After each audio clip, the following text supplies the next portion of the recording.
وہ بندہ جو کسی کے عیب کسی کے نقص کو بیان کرتا ہے اور پھر اس پہ ہنستا ہے، چاہے کسی کا عیب اس کے بولنے میں ہو، اس کے چلنے پھرنے میں ہو، اس کے جسم میں ہو، کسی حصے میں بھی اس کے عیب ہو، پھر کوئی آدمی اس کو بیان کرے اور ہنسے، اس کے ساتھ تمسخر کرے، اس کا مذاق اڑائے،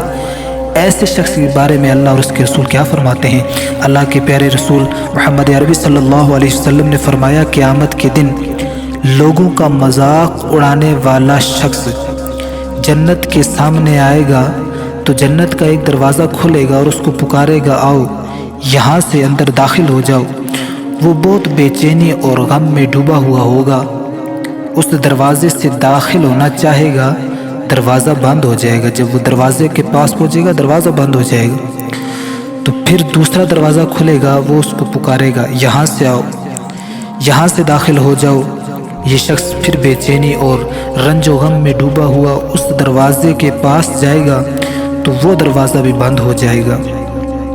اسی طرح اس کے ساتھ معاملہ ہوتا رہے گا، دروازے اس کو پکاریں گے، جب وہ داخل ہونے چاہے گا، جب وہ داخل ہو رہا ہوگا، جب وہ کوشش کرے گا اب اندر داخل ہو جاؤں، دروازے بند ہو جائیں گے۔ ایسا ہی معاملہ اس کے ساتھ ہوتا رہے گا یہاں تک کہ دروازے کھلیں گے اور پکاریں گے